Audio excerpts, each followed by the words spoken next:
Krisis selalu terjadi dalam cycle, semua ada masanya. Mungkin teman-teman pernah mendengar tentang istilah economic roller coaster.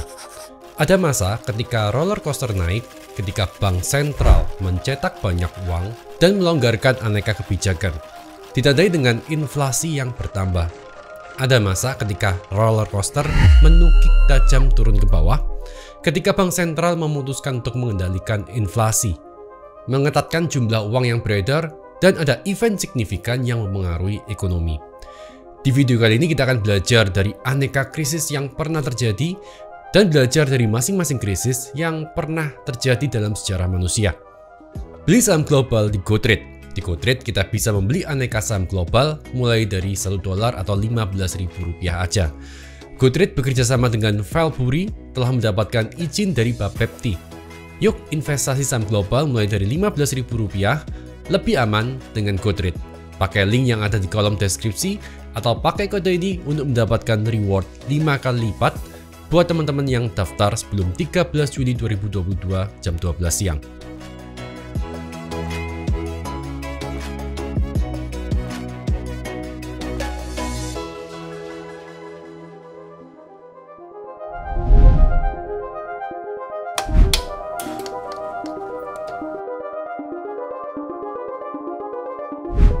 Ini adalah krisis yang paling terkenal, Great Depression, yang berlangsung selama 10 tahun dan berdampak hampir di semua negara di seluruh dunia.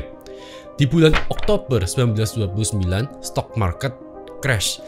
Peristiwa hancurnya market ini juga dikenal dengan Black Thursday atau Kamis Hitam yang membuat market panik. Nah, ini disebabkan karena beberapa hal. Yang pertama, boomingnya market karena spekulasi di awal 1920 yang membuat NYSE menjadi bursa efek terbesar di dunia dan memicu pasar bullish yang membuat DJIA mencapai puncak di angka 381.17. Yang kedua, ada banking panic yang membuat banyak orang melakukan withdraw besar-besaran karena khawatir terjadi bank run. Di 1933, 1 dari 5 bank di Amerika bangkrut dan Presiden Amerika saat itu Franklin D. Roosevelt mengadakan bank holiday selama 1 minggu, membuat banyak nasabah tidak bisa menarik uangnya. Yang berikutnya ada PHK massal yang juga membuat orang menjual sahamnya dengan putus asa. Bahkan yang paling terkenal ada sebutan Jumpers of 29, orang-orang yang lompat terjun bunuh diri karena krisis. Great Depression ini membuat Amerika pada bulan Juni 1933 melepas standar emas. Tentang Great Depression, nanti kita akan bahas lebih detail di video yang lain ya. Kesimpulannya sih, di standar emas pun kita nggak elak dari krisis. Bahkan di standar emas, nggak ada emas yang cukup untuk meningkatkan perekonomian. Hingga akhir 1945, bursa tidak pernah kembali seperti pada saat tahun 1932. Beberapa alasannya karena adanya Perang Dunia I dan Perang Dunia II.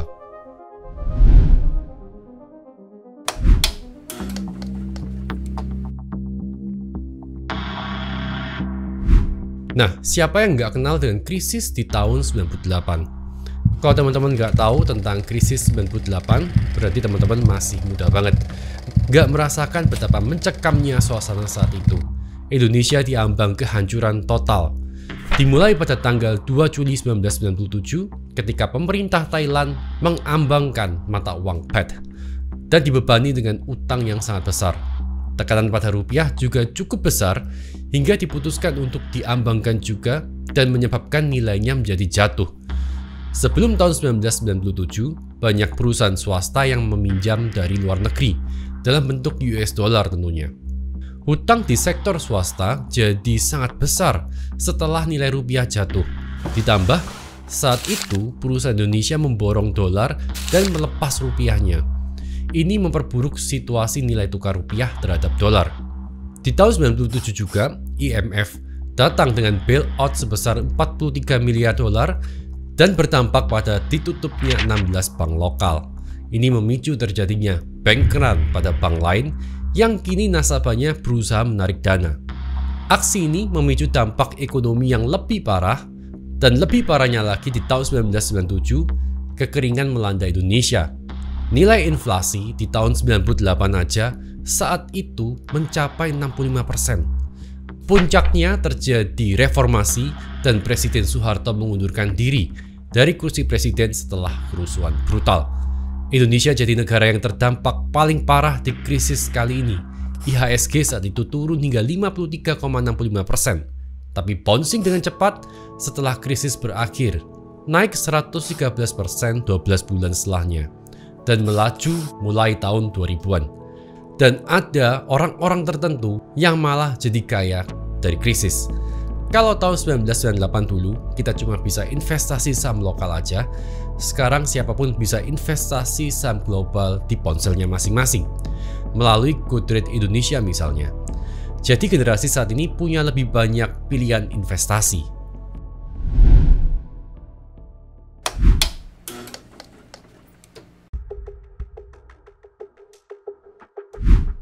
Krisis ini dimulai dengan valuasi perusahaan internet di Amerika yang terlalu tinggi.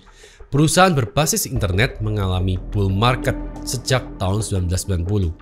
Di tahun 2000-an, saham-saham perusahaan di sektor .com mengalami bear market dan bubble pun pecah. Dampaknya, Nasdaq yang udah naik 5 kali lipat dari tahun 95 ke 2000 drop hingga 77%. Tahun 1999, 39% dana venture capital mengalir ke perusahaan internet. Di tahun itu juga ada lebih 450 perusahaan internet yang IPO dan diikuti 91 perusahaan di awal 2000-an. Masalahnya, perusahaan-perusahaan ini belum mampu menghasilkan profit sungguhan, bahkan ada yang finish produknya belum launch. Ditambah perusahaan yang sudah ada lebih dulu seperti Dell dan Cisco menjual sahamnya di harga pucuk. Di tahun 2001, mayoritas perusahaan yang IPO bangkrut. Sebabnya karena memang belum bisa menghasilkan profit di persaingan bisnis internet yang jelas udah berdarah-darah. Ketika investor menghentikan pendanaan, nggak ada jalan lain buat mereka selain bangkrut. Beberapa di antaranya seperti Broadcast.com, GeoCities, Infosys, iVillage, Pets.com, TheGlobe.com, eToys.com, dan masih banyak lagi. Perusahaan yang survive di krisis ini adalah Amazon dan eBay. Amazon saat .com crash memang drop lebih dari 90%. Tapi kita tahu Amazon sekarang adalah salah satu perusahaan terbesar di dunia. Dan kalau kita beli Amazon saat itu, saat ini nilainya udah meningkat lebih dari 7.000%, 70 kali lipat. Sekarang kita juga lagi dalam masa krisis, di bear market. Sebenarnya ini adalah sebuah kesempatan buat kita yang mau entry untuk investasi jangka panjang. Kalau teman-teman mau investasi saham global, teman-teman bisa pakai GoTrade Indonesia. GoTrade Indonesia berizin Bapepti, dan saat ini GoTrade Indonesia juga sudah bisa menggunakan bahasa Indonesia. Di GoTrade Indonesia kita bisa investasi saham mulai dari 15.000 aja. Teman-teman bisa pakai link yang ada di bawah atau kode ini untuk mendapatkan saldo awal $2 gratis.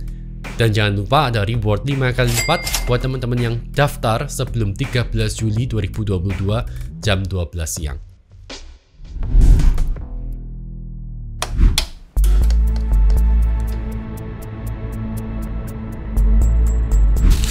Pengajuan kredit perumahan dengan skor kredit yang buruk dan beresiko tinggi sering disebut dengan istilah subprime. Krisis subprime mortgage ini adalah krisis yang terjadi di Amerika juga, yang disebabkan oleh kemudahan banyak orang mendapatkan kredit kepemilikan rumah. Masalahnya nih, banyak dari debitur nggak punya kemampuan untuk membayar cicilan rumah. Hanya masalah utamanya adalah domino effect yang terjadi di antara aktivitas institusi finansial, regulator, pemberi kredit, kebijakan perumahan, dan spekulasi di sektor real estate.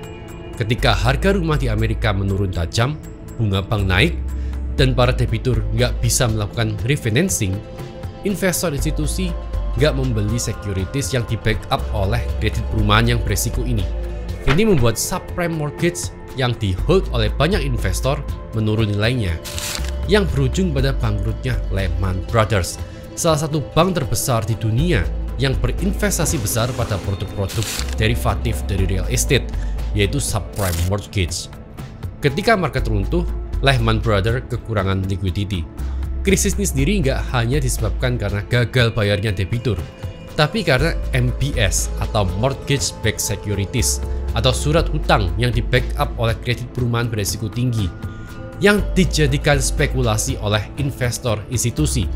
Selain Lehman Brothers, AIG juga kolaps.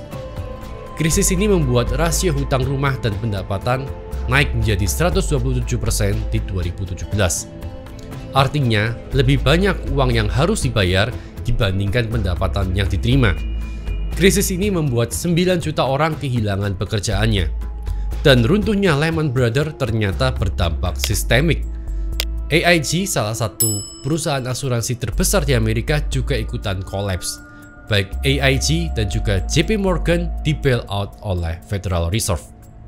Kita semua berhasil melewati krisis subprime mortgage. Terbukti indeks dan harga saham kembali melejit bahkan setelah krisis. Bahkan Warren Buffett cuan luar biasa banyak setelah membeli saham Goldman Sachs di tahun 2008. Saya pernah bahas di Instagram. Kalau teman-teman ingin tahu atau teman-teman ingin dapat info terbaru, teman-teman bisa follow Instagram saya.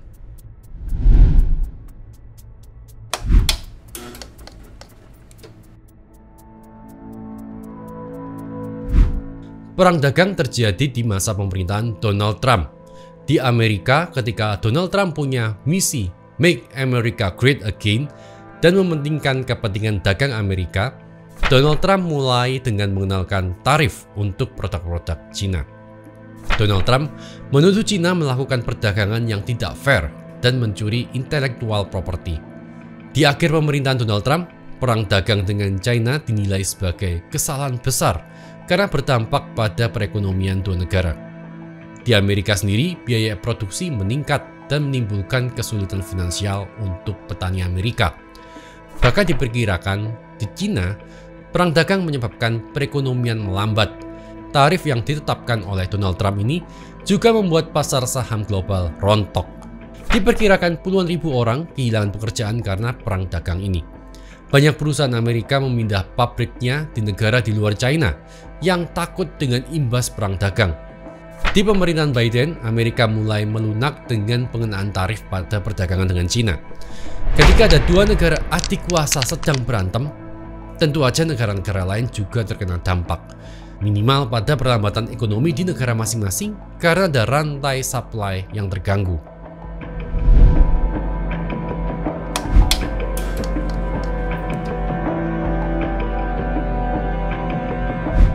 Di 2021 sampai 2022 ini, kita punya krisis. Dan gak hanya satu krisis, tapi double, bahkan triple.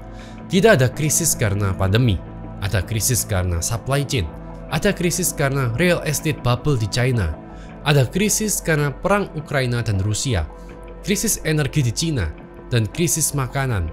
Hasil domino effect dari berbagai krisis yang terjadi dalam setahun terakhir. Tentang krisis makanan, pernah saya bahas di video yang ini. Krisis karena perang, pernah saya bahas juga di video yang ini. Tapi, nggak ada yang perlu ditakuti dari sebuah krisis. Justru di masa krisis, ada orang-orang kaya baru yang berhasil meraup untung dari krisis. Ada kesempatan dalam krisis buat orang-orang yang pandai melihat peluang di timing yang tepat. S&P 500 aja di krisis subprime mortgage 2008 turun 46,13%, tapi recover di bulan Maret 2013 di harga 1.700 sampai 1.800-an. Di krisis karena pandemi tahun 2020, S&P 500 drop dari 3.380 ke 2.400-an dan bounce lagi di 2021 hingga tembus all-time high-nya di 4.700-an. Waktu video ini dibuat, posisi S&P 500 ada di angka 3795. Tepatnya, nggak ada krisis selamanya, nggak ada bear market selamanya. Sebaliknya, nggak ada bull market selamanya. Semua ada cycle-nya. Dan mereka yang tahu dan memanfaatkan keuntungan dari cycle itu yang meraup profit dari paniknya pasar. Buat teman-teman yang mau investasi saham global, mulai dari 15.000 aja, teman-teman bisa pakai GoTrade Indonesia. Ada 50 saham global yang bisa teman-teman beli di GoTrade Indonesia. Linknya ada di kolom deskripsi.